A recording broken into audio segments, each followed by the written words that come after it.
NASA has asserted contact with extraterrestrial beings. A former CIA official has disclosed that the United States government possesses access to extraterrestrial technology. California is preparing for potential alien contact in the year 2029. You've likely encountered recent news headlines of this nature, and determining the appropriate response remains somewhat enigmatic. On one hand, it is a relief that we have progressed beyond antiquated times, relegating programs about the Anunnaki to the realm of entertainment. However, on the other hand, within the chambers of the United States Congress, public hearings addressing extraterrestrial matters are undeniably underway. The question of whether to invoke the wisdom of ancient knowledge or acquiesce to potential extraterrestrial influence looms large. All clarifications shall be unveiled within the ensuing minutes. Let us commence. The narrative commences in June of the year 22, when NASA expeditiously convened a specialized task force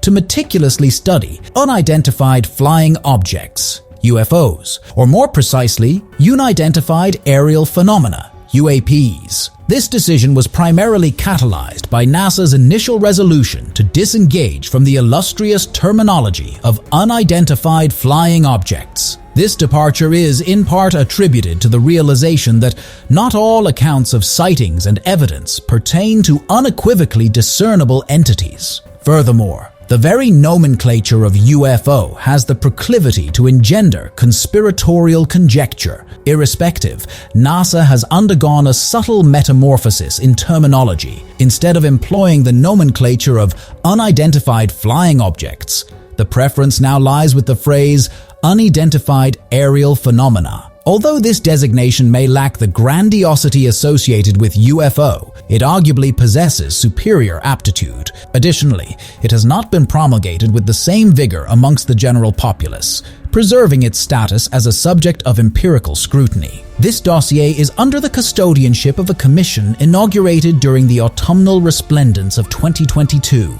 It is paramount to underscore that the Commission's mission is not to unveil the arcane enigmas clandestinely harbored by governmental authorities. Rather, its objective is to systematically marshal the scattered troves of data emanating from bastions such as the Pentagon, CIA, FSB, MI6, and other entities receptive to cooperative endeavors, thereby endowing them with a conventional appraisal. This encapsulates the essence of the Commission's undertakings. On the last day of May, the maiden congregation of the public was convened, followed by deliberations within the hallowed halls of Congress on the 26th day of July. Furthermore, it is incumbent to grasp that the narrative has been bifurcated into two distinct segments. The former pertains to the sanctioned data proffered by the Commission itself, while the latter encompasses the pronouncements of any soul desiring to impart their perspectives during these proceedings. Before delving into an exposition concerning these personages,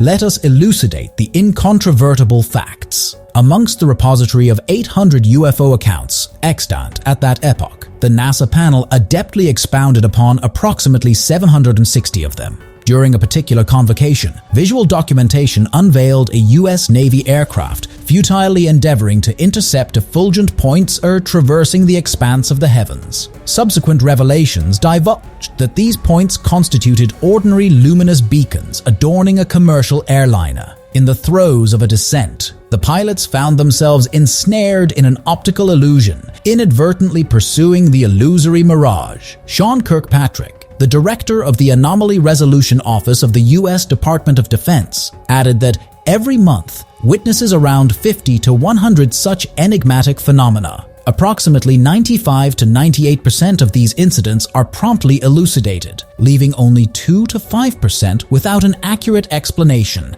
potentially attributed to statistical error. In sum, the subject matter is rather dry, lacking intrigue and romance. However, is it factually sound? Kirkpatrick, reminiscent of the Mythbusters persona, cautioned against oversimplifying the concept of alien life. He emphasized the possibility that our quest may be misdirected, much like how indigenous people encountering Europeans might have overlooked their advanced technology. Therefore, what appears mundane to us may, in fact, originate from extraterrestrial sources. This video is brought to you by Thorum. Take a look at this rings. They have rings made from 4 billion-year-old Gibeon meteorite and genuine 65 million-year-old T-Rex bone. If you are a fan of Vikings, they have Odin ring, the Norse god of war, the Thor ring, and all of them are crafted by hand. Head the link in the comments and use promo code LIVINGHISTORY to get 20% off a truly unique ring. The researchers also referenced the celestial body Oumuamua, an elongated, cigar-shaped object that marked the first known interstellar visitor.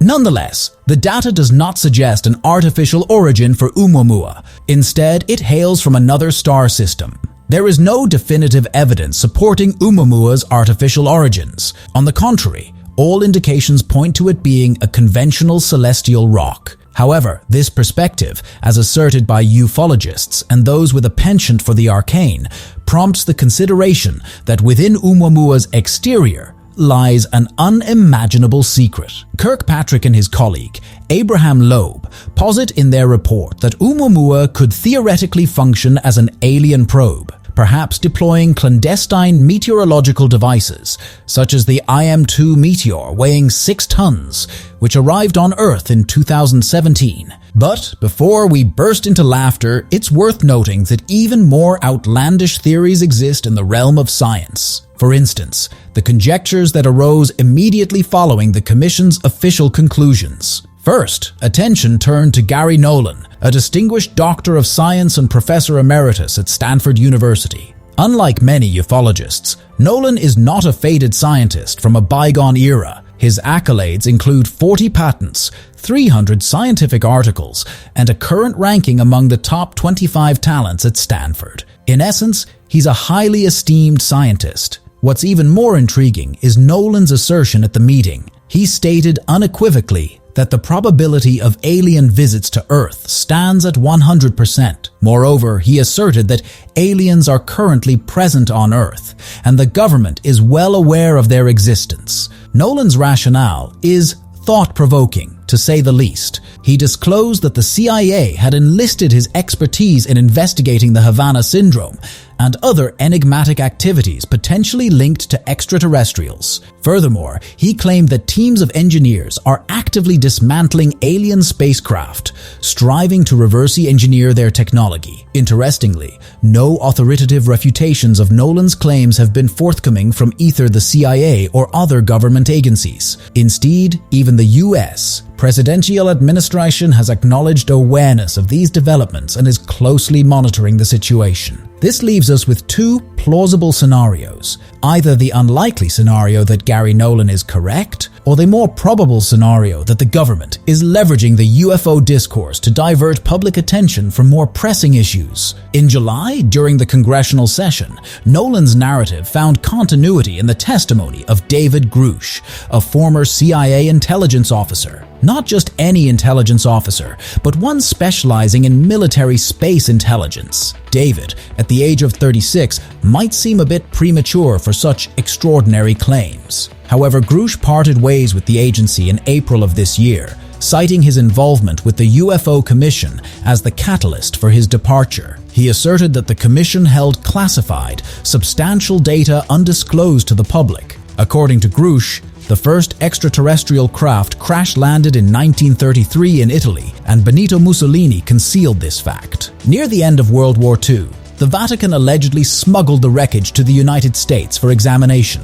Grush contends that since then, the Cold War has been partly fueled by the pursuit of alien technologies, often massive in scale, comparable to soccer fields, and so intricately designed that unlocking even minor aspects could precipitate a technological revolution. David also claimed that the US possesses alien spacecraft, and only a select few have access to these artifacts. This is where the initial vulnerability in Grush's argument arises. Before testifying, he took an oath, subjecting himself to criminal liability for falsehoods. On one hand, this oath lends credibility to his statements, particularly his assertion that he personally interacted with individuals involved in collecting alien technology. Yet on the other hand, Grush did not divulge a single name, delivering his speech as succinctly as possible, invoking the tradition of official secrecy. One might question why, within the congressional setting where the entire world could hear him,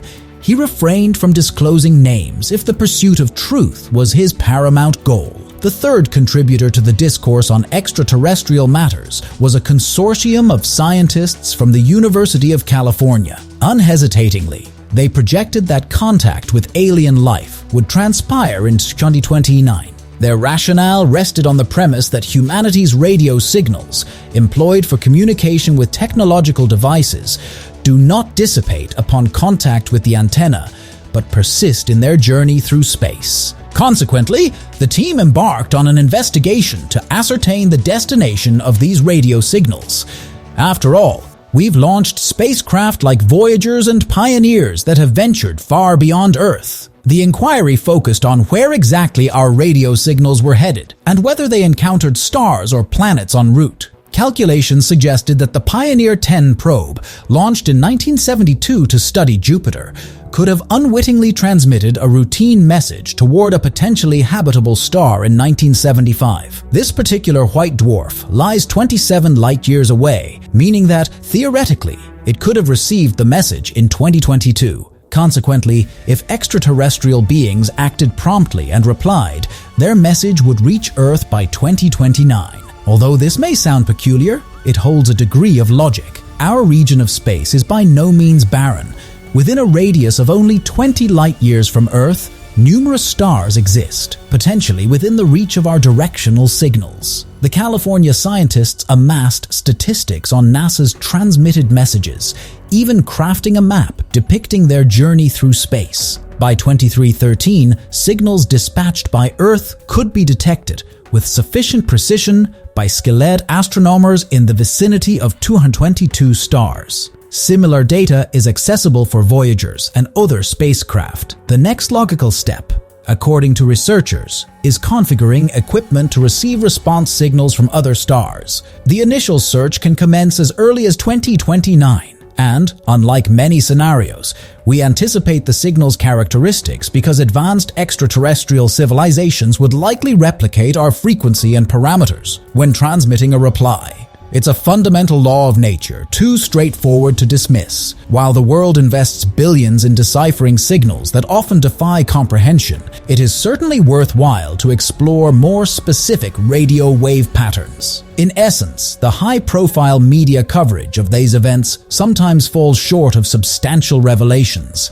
On one hand, NASA's efforts to systematically address unidentified flying objects are commendable. On the other hand, these endeavors frequently attract dubious figures with sensational claims, thereby tainting the pursuit of alien life with the stigma of conspiracy theories. Consequently, this field remains within the scientific community, somewhat unmentionable and disreputable. Nevertheless, promising ideas continue to emerge, some of which may materialize within our lifetime. If you enjoyed the video, please share your thoughts in the comments and hit the like button. Your support greatly benefits the channel's growth.